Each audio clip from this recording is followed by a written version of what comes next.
Here is the man that many black men are hailing as hero. It's so sad and pathetic in our culture, in our black culture, that people that abuse us verbally, physically, emotionally, will consider them to be hero. Isn't it? He just insulted a young lady and told her because two people came out of her. She's 37 years old. She had two kids out of wedlock.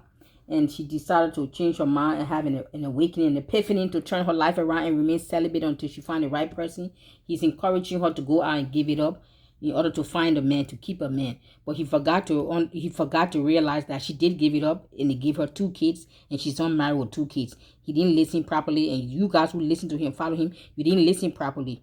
He advised her to give it up. Somebody should have told him, if I was that lady, I would tell him, listen, sir, I did give it up twice. Know what it led me. Anyway, let me get to my next point here.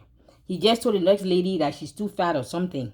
Listen, a man that reduced women down to the number on the scale and the number on the calendar. The number on the calendar is their age. A man that only reduces you down to some numbers on the scale, your dress size, how much you weigh, and how old are you. And those are the three factors he determined to make a decision whether you are fit, you are valuable, or you are worthy to date a high value man, or your time is up in life. Just settle down, get old, and let it be because your time is up. You have hit a certain age. A man that reduced a whole living human being, another human being, to nothing but numbers on the scale, the number behind your label of your dress, and the number on the calendar, which is your age.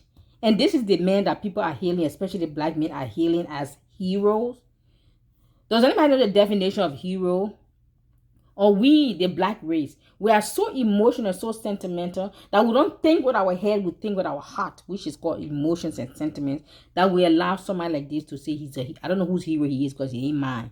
And no, I'm not a hater. I'm not a feminist. Matter of fact, I didn't even know who he was until his death. A sister friend of mine sent me his video and said he passed. I said, who is that? I had no clue. And then she sent me some clip and I went and looked at the clip. I said, oh, because they said people were talking bad about him. And I listened to a few of his clips. I said, well, it makes a whole lot of sense. Because if you insult people and you disrespect people, you dishonor them, you ridicule, you mock them in your life when you're alive. Then you want people to honor you when you're dead. Are you serious? Those are you who are, please. But listen, let me get back to the point. A man who reduced women down to a bunch of numbers on the scales and the dress size and their age tells me we are nothing more than a product to decorate and dress his arms. Meaning when you go outside, when you dress, walk in the street, it's always you have a beautiful woman. That's it. He cannot, and he will not be able to handle a strong, intelligent, successful, high-value woman, as he put it, high-value man. And so let me tell you, most of those so-called high-value men you're talking about, there are plenty out there, but they're nothing more than perverts. They are nothing more than, whether they are elite, the millionaires, the billionaires, they're out there. You hear all these, what do you call it? Is it called girls or show girls, that high-class lady that, now, is it hooker? Anyway, when they have those agencies where the wealthy men call for girls to go to the house, you know what I'm talking about. They have a name for it. Those are your high-value men. Those high-value men does not have high-value morals. I repeat, those so-called high-value men that you think you are talking for and speaking on their behalf, Kevin, they do not have high moral values. Those are some of the most perverted, wicked, freaky people there is in the world. You say, how do I know? Just go to, all you got to do is watch the thing on YouTube, the news. They will tell you, oh, the billionaires got this hooker girl. There's a word they got for you. I can't remember. My mind just went. Is it called girl or show girl? Anyway, it's out there.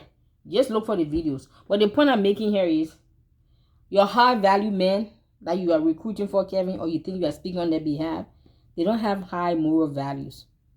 No, they don't. Some of them have wife at home, and they even there's something they call it. Is it swinging or swingers club or something? I need to get all my words together. I'm not part of that group, so of course I won't get it right.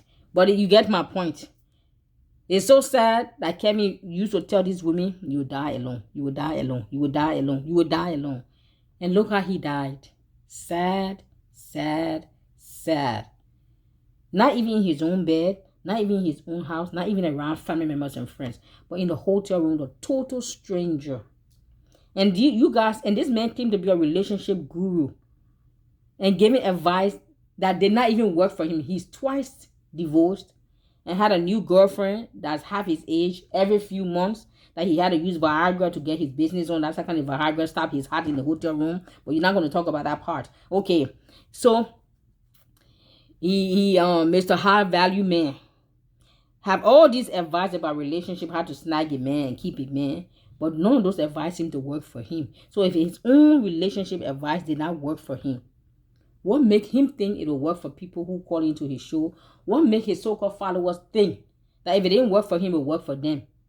Are you getting me? You can't be practicing what you're not preaching. You can't be dishing out something that you're not living by. You can't be dishing out and preaching out something that you're not living by, or it's not working for you, or you have no proof that it ever worked for you. You can't be saying those things, sir. But I guess he said those things because there are people out there that are so dumb and they are so emotional and so sentimental. They will eat up anything anybody say without even reasoning, critically, logically thinking, or even asking any questions. So wait, if he's such a great relationship expert, how come he didn't apply his own advice to save one of his 2 failed marriages? How come he still have a new girlfriend every few months or every few whatever? How come this? Well, of course, you won't ask questions because asking questions means you are intelligent. And you say you're a high value man. I'm sure high value men ask questions, unless the so-called high value men have low values when it comes to life choices and decision and mates. Thank you. Oh, okay. We don't play that shit on my channel. You get your big fat ass on somewhere then.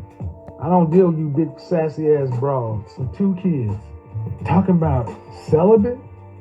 You need to be trying to get that shit away to secure a man. How much do you weigh? That's none of your business. I told you I was fat. Oh, okay. We don't play that shit on my channel. You get your big fat ass on somewhere then.